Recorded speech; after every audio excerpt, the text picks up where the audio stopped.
if you want to follow money and accumulate wealth, what are your financial goals exactly? To what level do you want to get? And if you're talking about pursuing passion, what is the bare minimum so that you will have no regrets in your life?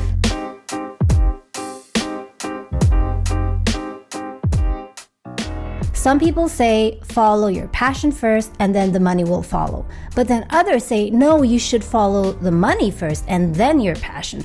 And then again, others say no, you should follow both at once. So which is it? First of all, I want to say that this is not a very useful way to phrase the question because it assumes that this is a one-time choice that you're making, while in reality, you can prioritize different things during different stages of your life. But more about this later. The reason that I wanted to do this video is because I noticed that a lot of people have this kind of dilemma.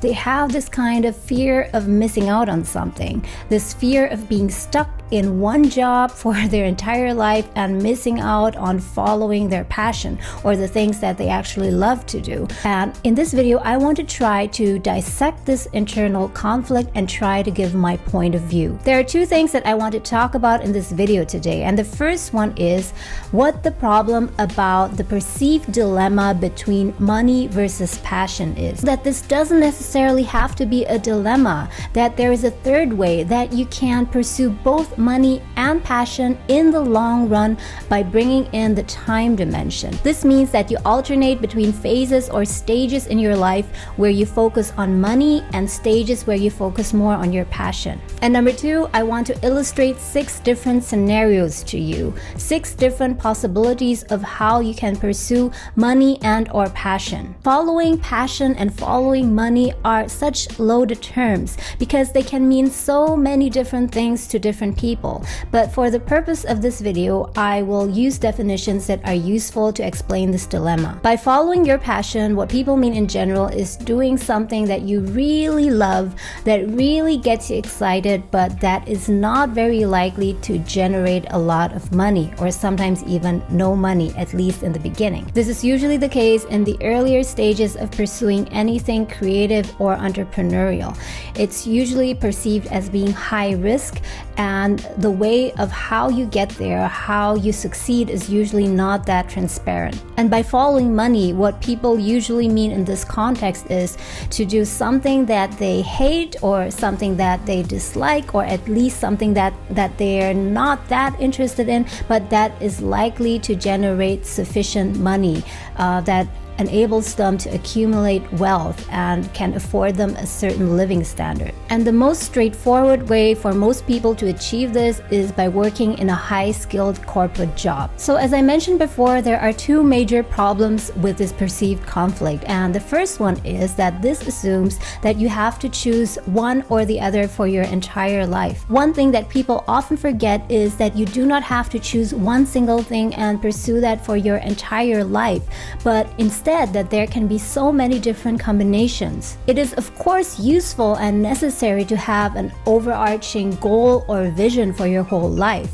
but in terms of strategies and tactics, you can use different strategies and tactics at different stages and episodes of your life. The second problem is that neither money nor passion are really useful goals, at least not end goals. Pursuing something that is meaningful or pursuing certain value is something that is much more likely to lead towards fulfillment, but that's something to talk about later. By the way, do you right now feel conflicted with choosing between following your passion and following the money? Please do let me know in the comments below. Scenario 1 is trying to pursue both simultaneously, meaning that you try to pursue passion and also pursue money from one single career. I also like to call this to go all in, and of course this is the ideal model. Who doesn't want to do what they're most passionate about and at the same time earn a lot of money from it? But at the same time, although there's much to gain, this scenario also carries the highest risk. Example, let's talk about someone who has a background in accounting but really loves to sing and would ideally like to become a professional singer. In this scenario, she would pursue singing as a career, and this could mean that she would compose her own songs, perform at bars and cafes, send out her demo tapes to producers, and so on. But her goal here is not only to have a successful singing singing career, but also to have financial success from the singing career. So she's in a way putting all her eggs in one basket. The best case scenario would be that she signs a record deal and gets rich all within 1 year. And this is not impossible, but rather unlikely. And the worst case scenario is that she pursues this career in singing for 10 years, 15 years, but she doesn't make a lot of progress. And meanwhile, she lives in her parents' basements and accumulates no assets, but only debt.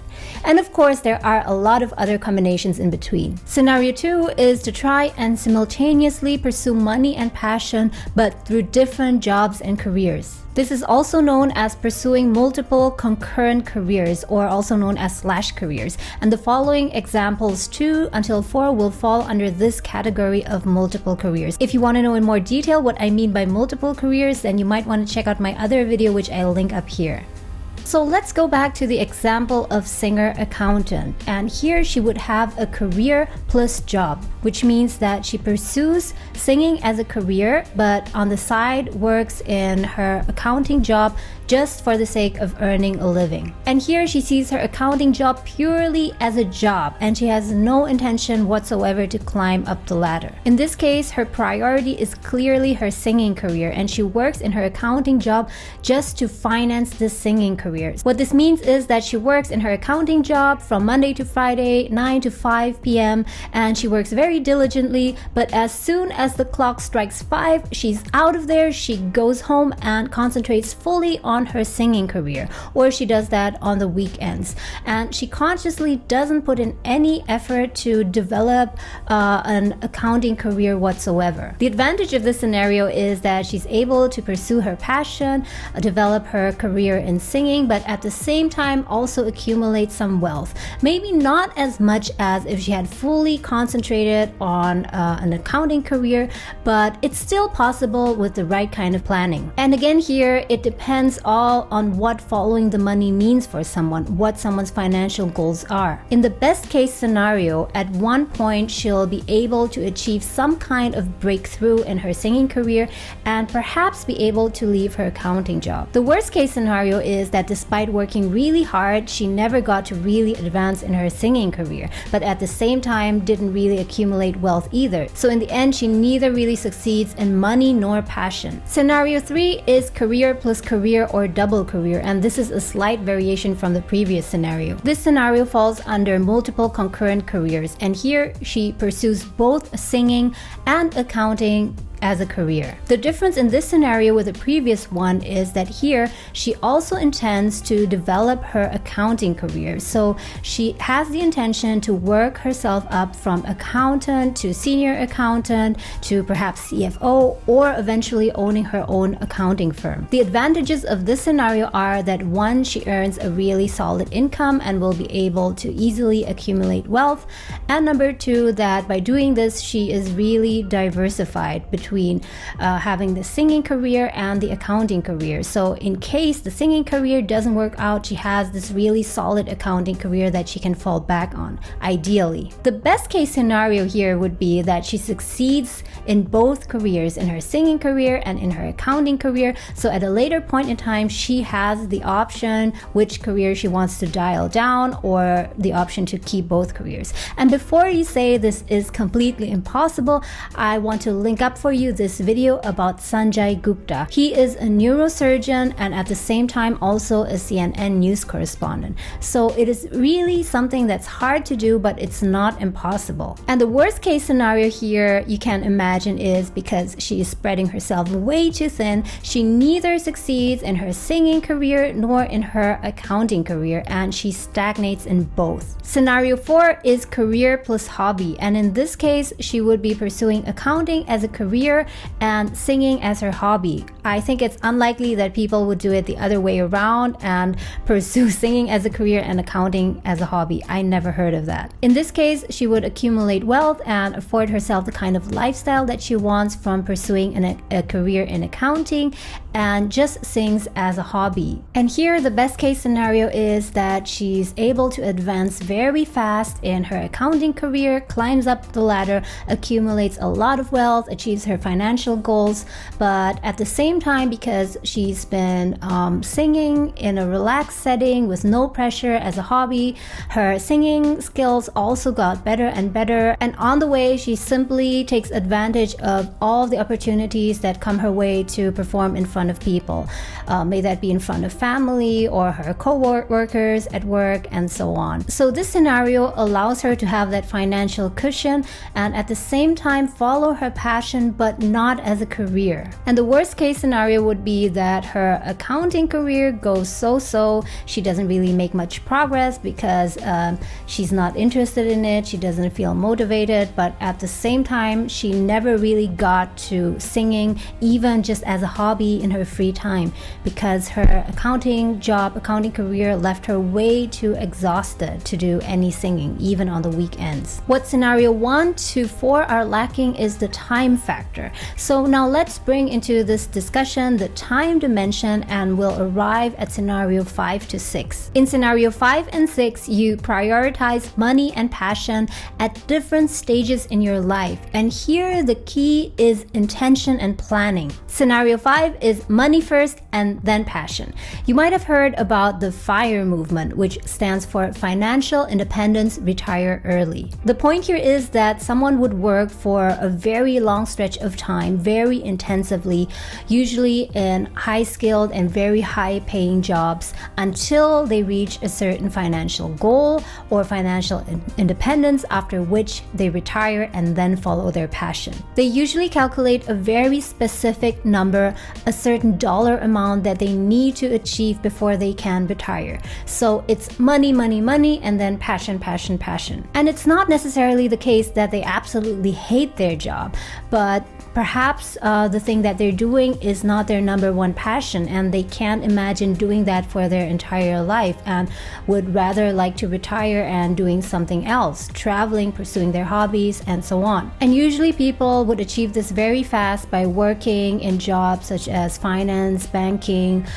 software engineering, etc. The best case scenario here is that you work very hard, very intense, and then very fast in a matter of 3 or 5 years get to a high income level of $100,000 to $200,000 per year and work for another 5 years. So in total, let's say 10 years or 12 years until you reach that financial goal of $1 million or $2 million or whatever. And these numbers are just examples because, again, it will depend on the person's time plan and also their financial goals. And after that, once that is achieved, then you retire early at 35 or at 40 latest and do whatever you want. You start that band, travel around the world, pursue a singing career, and you are not worried about your finances because you have already taken care of that. But the worst case scenario is that it doesn't really go according to plan. So you work really hard and focus on achieving that financial goal. You obsess and give everything so that you can get to that number, that dollar amount as fast as possible, but in the end you only reach that when you're 50 or 60.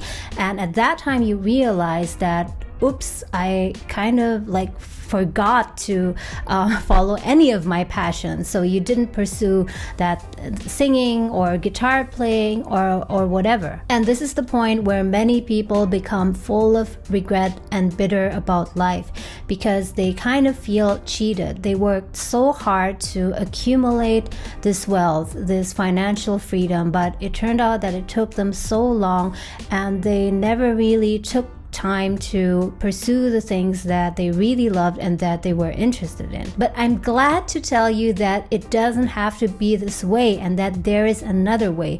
And this brings me to scenario 6, which is my personal favorite. This might seem a bit complex at first, but I think that this is a very good way how you can try and fit in all the different things that you want to do in your life by looking at it in the long run, by planning ahead and prioritizing different things consciously during different stages of your life instead of trying to do everything at once or forcing yourself to pick either or. Instead of choosing one over the other or simply dividing your life into 2 chunks where in the first half you focus fully on money and in the second half you focus fully on your passion, there is another way, which is to alternate. Prioritize pursuing money and passion at different stages or episodes of your life life in a way that makes sense. Quick pause. I want to give some perspective here. All this while, we've been talking about the things that we would like to do, that we would like to pursue, things we want to choose.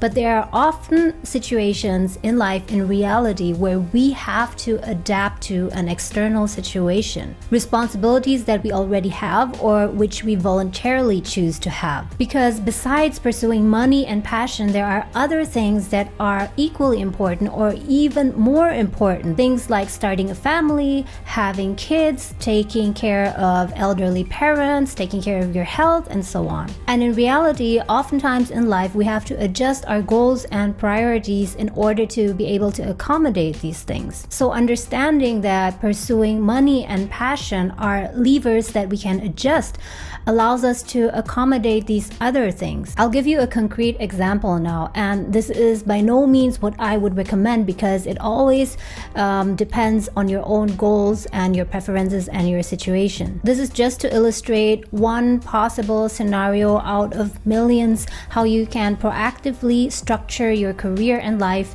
instead of feeling like you're stuck in this dichotomy between money and passion. And for this, let's go back to the earlier example of the singer/accountant. So if she would apply multi-stage life planning or career planning, this is an example of how it could look like. For example, at age 18 to 22, while she studies accounting, she pursues singing as a hobby. Then between 22 to 27, she decides to prioritize pursuing her career in accounting and earning a CPA. She accumulates wealth and gets to a certain financial goal. Her financial goals could include saving by downsizing and also paying off half of her mortgage. And in the meantime, she develops her singing career by getting gigs, getting paid as a performer on the weekends. She cannot fully focus on singing at this stage, but at least she never lets the ball drop. Then at age 27 to 28, she decides to take a sabbatical so that she can fully concentrate on composing songs and making a demo tape. And she can accept the fact that she will not be able to earn income from her job for a full year. But since she has already bought a property, she was able to rent that out and get extra income from that rent. Meanwhile, she's alternating between living at her parents and also traveling to Southeast Asia to save costs. At age 28 to 33, she decides to go back to her accounting job. She goes back to her accounting job, works her way up to senior accountant with a goal to eventually start an accounting firm or becoming self-employed. And here her finances are rock solid. But then she goes on to thrift mode and increases her mortgage payments further. She might get married at this stage and split household costs and chores and save even more time and money. Then at age 34 to 37, she quits her job and starts working self-employed. She prioritizes earning money less at this stage and decides to give her singing career a chance. Instead of upgrading to a larger house, she downsizes further and moves to a smaller apartment to save money. Then at age 38 to 40, her singing suddenly gains traction. It was not in vain. She's not a Gwen Stefani, but she has her own indie band and releases songs on Spotify. And she's also starting to get a large following. Then at age 40 to 45, she decides to start her own accounting firm, but she only works for about 2 days per week and only on selected projects. She has the flexibility to accept work or not. She has plenty of time to concentrate on her music, and it's gaining more and more traction, and she's even starting to earn decent money from it, enough to cover her basic living expenses and even more. Then at 45 to 55, she finally decides to fully focus on her music, and by this time, her mortgage is already paid off. At 55, she's tired of all the tourings and decides to scale down the performances a bit.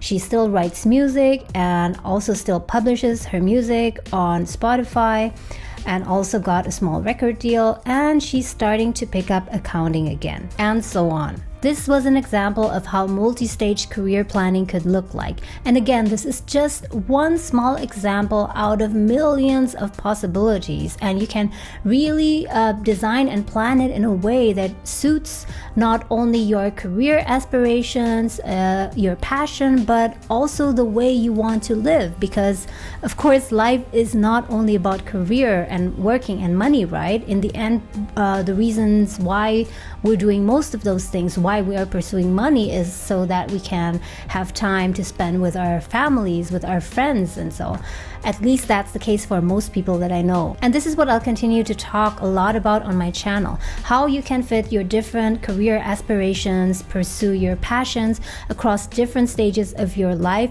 without letting your finances suffer or collapse completely. What I also wanted to show is that following money or passion is not a one-time decision. It's not a one-time decision that you make at the age of 25, let's say, and that you will be guided by for your entire life. But rather, you have to try and look at your life in terms of stages or episodes and figure out what will the best scenario or combination for that stage for you personally be. And at each stage, you have to be very conscious about what you are trying to achieve. Also do a reality check very frequently. You have to plan, but you have to adjust frequently, because as you go, you will be presented with new information, you will get new experiences, and you have to incorporate that into your existing plan. You can't just make one plan when you're 20 or 25 and assume that you are going to follow that plan until the end of your life, because what you know in your early 20s or mid 20s will be very different from what you know when you're in your 30s. So again, this turned out to be a much longer video than I intended it to be. Please let me know in the comments if you found this video useful